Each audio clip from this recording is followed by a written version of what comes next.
Bismillahirrahmanirrahim. Assalamualaikum warahmatullahi wabarakatuh.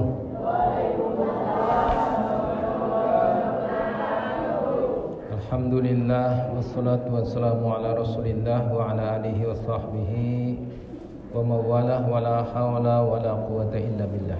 Amma ba'du, jemaah sekalian yang dirahmati Allah Subhanahu wa taala, alhamdulillah di malam yang ke-27 ini Allah masih memberikan kesempatan kepada kita untuk hidup dan berkehidupan, sehingga di malam yang menurut prediksi dalam hadis dan berbagai riwayat, Lailatul Qadar itu bisa juga terjadi pada malam 27 Ramadan.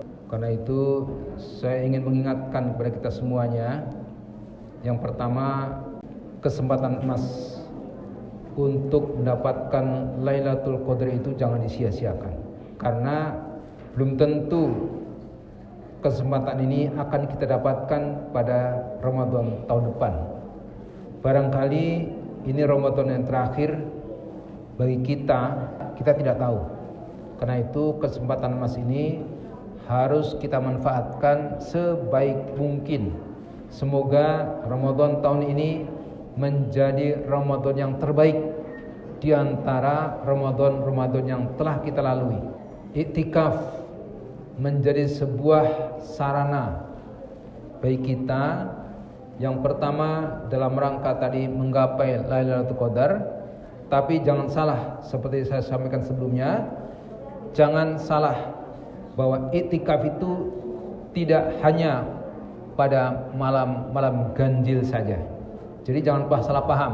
Jangan salah paham. Kebanyakan orang di malam ganjil rame-rame ke masjid untuk iktikaf, tapi di malam genap mereka tidak mau beriktikaf di masjid. Ini tidak sesuai dengan apa maunya iktikaf sebagaimana Rasulullah SAW. Jadi Rasulullah itu iktikaf di masjid pada 10 hari terakhir. Bahkan pada tahun terakhir sebelum beliau wafat, beliau iktikaf selama 20 hari.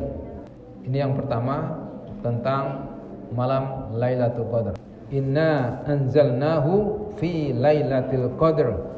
Wa ma adraka ma Lailatul Qadar. Lailatul Qadri khairum min alfi syahr. Tanazzalul malaikatu warruhu fiha biizni rabbihim min kulli amr. Salamun hiya hatta matla'il fajr. Di hatta matla'il fajr. Allah turunkan Al-Quran itu di malam Lailatul Qadar. Apa itu malam Lailatul Qadar? Lailatul Qadri khairum min alfi syahr. Lebih baik daripada 1000 bulan. Karena itu siapa yang qiyamul lail, salat tahajud, salat tarawih, berinfak dan sebagainya pada malam Lailatul Qadar itu, seolah-olah dia telah salat, infak dan sebagainya lebih dari 1000 bulan. Jadi kalau Bapak Ibu ingin salat tahajud yang nilainya lebih dari 1000 bulan, maka salat tahajudlah pada malam Lailatul Qadar. Berinfak 1000 pada malam Lailatul Qadar, nilainya lebih dari 1000 bulan berinfak. Dan kalau kita membaca Al-Quran pada malam Lailatul Qadar, nilainya lebih dari 1000 bulan. Karena itu makin hampir selesai Ramadan itu harusnya kita makin kencang, bukan kemudian malah dihentikan pengajian, bukan malah dihentikan baca Quran dan sebagainya. Harusnya makin mendekati akhir Ramadan semakin kencang baca Qurannya. Ya, jadi taklim ibu-ibu harusnya tidak dihentikan, terus bahkan ditambah lagi kalau bisa, bukan hanya 1 jam, bukan hanya jam 9 sampai jam 10 misalnya, tapi jam 9 sampai zuhur misalnya. Nah itu silakan ya. Jadi makin akhir Ramadan harusnya semakin kencang baca Qur'annya. Apalagi Allah juga mengingatkan kepada kita, ya ayyuhal muzammil qumil laila illa qalilan. Wahai orang yang berselimut, bangunlah kamu, qumil laila illa qalila, kecuali sedikit daripadanya. Bangun, prinsipnya di waktu malam itu kita berjaga, bangun. Illa qalila, kecuali sedikit dari malam itu kita tidur. Seberapa? Nisfahu awingkus minhu qalila. Setengah malam itu atau lebih dari setengah malam. Jadi kalau kita ambil dari jam 6 sampai jam setengah 5 pagi, itu ada 6 ditambah 4 setengah, 10 setengah jam. Dibagi 2 berarti 5 jam lebih sedikit untuk tidur. Kurang atau lebih dari itu, kata Quran. Nisfahu awingkus minhu qalila au zid alaihi. Kurang dari 5,5 jam atau lebih dari 5,5 jam. Itu waktu untuk tidur malam. Kurang lebihnya disesuaikan. Karena malam itikaf mungkin dikurangi, mungkin bukan 5,5 tapi 2 jam, 3 jam atau 2,5 jam tidurnya. Selain itu kita bangun terjaga, beribadah kepada Allah Subhanahu wa taala, baca Quran dan sebagainya. Kemudian apa kata Allah? Warattilil Qur'ana tartila. Bacalah Al-Qur'an itu dengan tartil. Jadi kalau ada salat yang dijaharkan, salat yang bacaan Quran itu dikeraskan, salat maghrib, isya, subuh, itu imam membaca Quran dikeraskan. Itu warattilil Qur'ana tartila. Demikian juga tahajud ketika dikeraskan karena berjamaah tahajud, warattil Qur'ana tartila. Beruntung bagi makmum mendengar Quran yang dibacakan secara tartil, bukan kemudian sebel deh imamnya lama. Kalau imam itu mesti lama. Saya sukanya imam yang cepet aja deh. Bismillahirrahmanirrahim, alhamdulillahirabbil alamin. Kalau sambil gerenyem. Bismillahirrahmanirrahim, alhamdulillahirabbil alamin. Itu tidak memberikan hak kepada huruf-huruf Al-Quran, diberikan hak yang sebenarnya. Jadi jemaah sekalian, beruntung bagi makmum yang mendapatkan imam membaca secara tartil. Tartil itu jelas, memberikan hak pada setiap huruf sesuai dengan haknya. Ha dibaca ha, ha dibaca ha, qaf dibaca qaf, kaf dibaca kaf. Yang tidak qalqalah dibaca tidak qalqalah, yang qalqalah dibaca qalqalah. Inna anzalnahu fi lailatul qadr. Dal itu qalqalah, sehingga qadr bukan qad. Wa ma adraka ma lailatul qadr. Nah, qadnya rohnya enggak dibaca, ketinggalan rohnya. Ini tidak memberikan hak kepada huruf ra untuk dibaca. Nah, jadi jemaah sekalian, baca Quran dengan tartil. Kenapa? Kata Allah, inna sanulqi 'alaika qaulan tsaqila. Karena sungguhnya dari bacaan Quran yang tartil itu Allah akan berikan sanulqi 'alaika qaulan tsaqila. Qaulan tsaqila itu perkataan yang berkesan. Jadi orang yang sering baca Quran dengan tartil, sering mendengarkan Quran dengan tartil, dia akan mempunyai perkataan yang berkesan bagi umatnya, bagi orang lain, bagi anak-anaknya, bagi istrinya, bagi suaminya, bagi tetangganya. Inna sanulqi 'alaika qaulan tsaqila. Ada orang yang banyak ngomong tapi enggak didengar sama orang lain karena perkataannya tidak berkesan. Nah, perkataan yang berkesan itu adalah perkataan yang didengar oleh orang lain. Nasihatnya selain dengar, itu diberikan kepada orang-orang yang membaca Quran secara tartil, mendengarkan Quran dengan tartil. Orang yang baca Quran dengan tartil didengarkan. Maka kata Allah, wa idza quri'a 'alaihimul Qur'anu fastami'u lahu wa'ansitu la'alakum turhamun.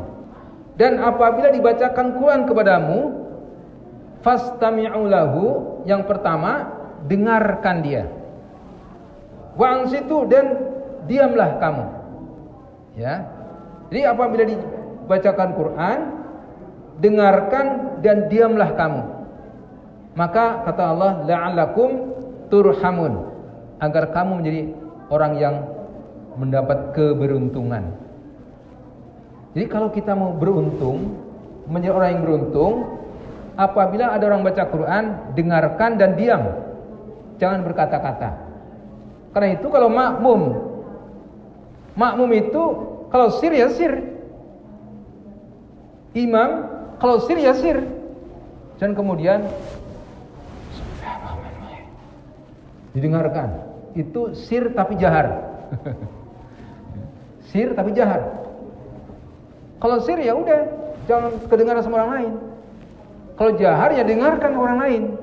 Karena sudah jelas, wa idza quri'a alaihimul Qur'an fastami'u lahu wa ansitu la'allakum turhamun. Jadi gunanya imam membaca Quran itu untuk didengarkan oleh jemaahnya. Maka satu jemaah itu insyaallah akan mendapat rahmat padanya, mendapat keberuntungan. Jadi orang yang mendapat keberuntungan itu adalah orang yang ketika dibacakan Quran dia dengarkan dan dia diam. Demikian juga kalau ada orang yang memberikan nasihat, mendengarkan ceramah, mendengarkan ini jangan sambil ngobrol. Kalau ada orang ceramah, ini ceramah sendiri berarti ceramahnya hanya masuk telinga kiri, keluar telinga kanan, atau masuk telinga kanan, keluar telinga kiri. Karena tidak ada yang berkesan dalam dirinya. Nasihat itu tidak masuk ke dalam hatinya. Quran itu kalau kita dengarkan sambil ngobrol, artinya Quran itu hanya berlalu saja, enggak masuk ke dalam dirinya. Maka Quran itu tidak ada kesan baginya. Padahal walau anzalna hadzal Qur'anu ala jabalil la ra'aitahu khashi'an mutasaddian min khasyatillah. Kalau seandainya Quran itu turun kepada gunung, maka gunung itu akan pecah, berantakan. Karena takutnya kepada Allah Subhanahu wa taala. Nah, bagaimana kalau kita mendengarkan Quran tapi sambil ngobrol? Kita sambil berisik, kita tidak mendengarkan, tidak serius. Artinya hati kita lebih keras dari gunung. Kalau kita mendengarkan Quran sambil ngobrol, artinya hati kita lebih keras daripada gunung. Karena gunung saja kalau diturunkan Quran kepadanya, dia akan hancur. Sementara hati kita nggak ada lengketnya dengan Quran. Dianggap lalu-lalang saja mendengar Quran. Artinya hati kita ini sudah buta. Hati kita ini sudah keras, lebih keras daripada gunung. Nah, itulah jemaah sekalian. Karena itu wa idza, ini Qur'annya, wa idza quri'a alaihimul Qur'an fastami'u lahu wa ansitu. Ketika dibacakan Quran, fastami'u lahu, istami', wa ansit, mulutnya diam, kuping dipasang, dengarkan, la'alakum turhamun, agar Allah menurunkan keberuntungan kepada kamu. Jadi kalau kita ingin beruntung, dengarkan orang baca Quran dan diamlah. Gunanya imam membaca Quran agar didengarkan oleh seluruh jamaah, maka Allah turunkan keberuntungan kepada satu jamaah. Nah, itu jemaah sekalian, Allah tadi menyatakan inna warattilil Qur'ana tartila inna sanulqi 'alaika qaulan thaqila. Bacakan Quran itu dengan tartil. Beruntung kalau Bapak Ibu mendapatkan imam yang bacanya tartil, bukan serampangan, bukan asal-asalan ya. Jadi baca Quran itu harus memberikan hak kepada setiap huruf untuk dibaca sesuai dengan haknya. Ya. Alif dibaca alif, lam dibaca lam, mim dibaca mim, ha dibaca ha, bukan bismillahirrahmanirrahim, bukan bismillahirrahmanirrahim, bismillahirrahmanirrahim, ha dibaca ha dibaca ha, qaf dibaca qaf, dan sebagainya dan sebagainya. Nah, ini jemaah sekalian, karena itu lengketkan kita dengan Quran, dekatkan diri kita dengan Quran. Semakin mau akhir Ramadan ini, lebih dekat kita dengan Al-Quran Karim. Saya kira itu saja. Mudah-mudahan kita sampai akhir Ramadan dengan selamat dan Allah memberikan ampunan serta mengangkat kita menjadi orang yang bertakwa. Wabillahi taufiq wal hidayah. Assalamualaikum warahmatullahi wabarakatuh.